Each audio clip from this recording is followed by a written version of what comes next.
শুভ দুপুর বন্ধুরা। এবার বলছি তোমাদেরকে কোথায় যাচ্ছি। আজকে যাচ্ছি বেশ একটা মূল্যবান জায়গায়, যেখানে অনেক প্রাণ বাঁচার ব্যবস্থা করা হচ্ছে। তো সেই জায়গায় যাচ্ছি আজকে আমরা স্বামী স্ত্রী দুজনে মিলে। সমস্ত ঘরের কাজকর্ম সেরে পেটটা ভরে টিফিন করেছি, পোকোকেও পেটটা ভরে টিফিন খাইয়ে দিয়ে তারপর এখানে চলে এসেছি। এসে দেখি সুন্দর সুন্দর বক্তব্য দিচ্ছে আজকে স্বাধীনতা দিবসের উপলক্ষে। আর এখানে দেখতেই পাচ্ছ ব্লাড ডোনেট করা হচ্ছে। তো হ্যাঁ বন্ধুরা, আজকে স্বাধীনতা দিবসের উপলক্ষে আমরা ব্লাড এখানে ডোনেট করতে এসেছি। আজকে মহান মহান বড় বড় ব্যক্তিরা নিজেদের রক্ত দিয়ে দেশ স্বাধীন করেছিলেন। তো আমরা কিছু মানুষ যদি রক্ত দিয়ে কিছু মানুষের যদি প্রাণ বাঁচাতে পারি, তাহলে সেই চিন্তা ভাবনাটা কেনই করব না। তো এখানে চলে এসেছি আমরা ব্লাড ডোনেট করতে। আর এই যে এখানে ফর্ম ফিল আপ করা হচ্ছে, ডক্টরের চেক আপ চলছে, প্রেশার মাপা হচ্ছে। তো মোটামুটি সবাই তাদের কাজ করছে, যেহেতু একটা ফর্মালিটি আছে, সেইগুলো তো করতেই হবে। তো আমার প্রেশারটা মেপে নিল, তার আগে আমার ফর্ম ফিল আপ হয়ে গেছিলো, তারপরে আমার ওয়েট মাপা হয়ে গেছিলো, সবটা করে নিয়ে তারপরে আমাকে আবার শুয়ে যেতে বললো। তারপরে তো আমার একটু ভয় লাগছিল যে মোটা একটা ছুঁচ হাতে ঢোকাবে, ব্যথা পাবো। তো আর অন্য কিছু ভয় লাগছিল না। তো সত্যিই ছুঁচটা যখন হাতে ঢোকায় খুবই লেগেছিল। তো প্রথমবার যেহেতু আমার এখানে ব্লাড ডোনেট করা, তো এখানে না আমি জীবনেই প্রথমবার ব্লাড ডোনেট করছি। বেশ ভালোই লাগছে। বর্মশাই তো বলছিল চিন্তা ভাবনা করো তুমি দেবে কি দেবে না, ভয় পাচ্ছ। আমি কোনো ভয় পাচ্ছি না, আমি যখন ঠিক করেছি আজকে আমি ব্লাড ডোনেট করবো তো করবো। তো এটা আমাদের এক সপ্তাহ আগে ডিসাইড করা হয়ে গেছিলো, যেহেতু আমাদের কার্ড দিয়েছিল। আর এদিকে তোমাদের দাদাভাইও শুয়ে পড়েছে, তোমাদের দাদাভাইও ব্লাড দেবে। ও তো অবশ্যই ওই প্রত্যেক বছর দেয়, আমি ওর সাথে এসেছি এই বছর প্রথম। আর রূপোকে বলেছিলাম একটু ভিডিওটা করে দিও, তো রূপোকে তোমাদের পরে দেখাচ্ছি।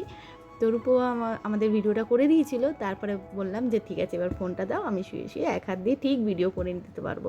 তো এই যে রূপোও আবার শুয়ে পড়েছে, রূপোরও ব্লাড নেবে। তো বেশ ভালোই লাগছে আমার জীবনে প্রথমবার ব্লাড ডোনেট করা। এরপর আমার মেয়েও হয়তো সেটাও করবে। মেয়ে আজকে যদি বাড়িতে থাকতো মাম্পি, তাহলে হয়তো ও আজকে ব্লাড ডোনেট করতো। কারণ সত্যি কথা বলতে 250 ml রক্ত, জানি না 250 না 300 ml রক্ত হয়ে যায় এক মাসের মধ্যে, আশা করি হয়ে যায়। রক্ত যদি দেওয়া যায় তো শরীর সুস্থ থাকে, ভালো থাকে। তো এটাই জানি। আর রক্ত দিলে আর একজনের যদি প্রাণ বাঁচে তো নিশ্চয়ই রক্ত দেবো। কোনো দিন যদি এরকম পরিস্থিতি হয়, যদি কাউকে বেড টু বেড রক্ত দিতে হয়, আমি তাতেও রাজি আছি।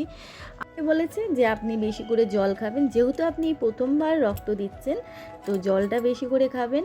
শরীরটা খারাপ লাগলে আপনি জানাবেন। তো আমার সেরকম কিছু অসুবিধা হয়নি, আর আমি জল খেয়েছি। আর এখানে তোমাদের দাদাভাইয়ের অলরেডি রক্ত দেওয়া হয়ে গেছে, আর উপরও রক্ত চলছে। এবার আমাদের 3 জনের রক্ত অলরেডি দেওয়া হয়ে গেছে, এবার এক এক করে আমরা বেরিয়ে আসবো। তো তারপর ওনারা বললো না একটু রেস্ট নিন, বসে তারপরে আপনারা যাবেন। তো ক্লাবে আমাদের নিয়ে গেল, ক্লাবে বসলাম। বসার পর এই যে তোমাদের দাদাভাই কী করছে, ও আমার হাতে তুলে নিজের হাতে তুলে থুক করে দিয়ে ফেলছে। হ্যাঁ, এখনও ওই সব মানে। তো যাকে আমাদের অনেক টিফিন দিয়েছিল, সেই সব টিফিন খেতে পারবো না, কারণ যেহেতু শনিবার আজকে, আর সেই কারণের জন্য টিফিন আমরা সব অলরেডি ঘরে নিয়েই এসেছি। ঘরে নিয়ে এসে হয়তো খেতাম, আমরা সেইগুলো আর খাবো না, কারণ ওগুলো ফ্রিজে তুলে দেবো। সেই ভিডিওটা তোমাদের দেবো, কারণ এই ভিডিওটার মধ্যে যদি ওই ভিডিওটা দিই অনেকটা বড় হয়ে যাবে। তো সেই কারণের জন্য তো আমাদের রেস্ট নিয়ে এবার আমরা গুটি গুটি পা করে বাড়ির দিকে রওনা দিলাম। তো বক্তব্য এখনও চলছিল, আর এখানে বসে থাকতে পারবো না, কারণ ঘরে যেহেতু পোকোকে রেখে গেছিলাম সেই কারণের জন্য। তার জন্য চিন্তা ভাবনা করলাম যে না, আর এখানে বসা যাবে না, এবার বাড়ির দিকে যাই।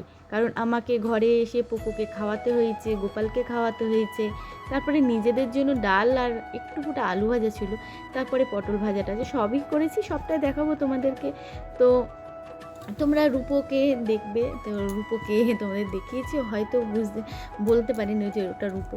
তো রূপো আমাদের সাথে ছিল, আর রূপো আমাদের এখানেই পাড়ার এক ছেলে।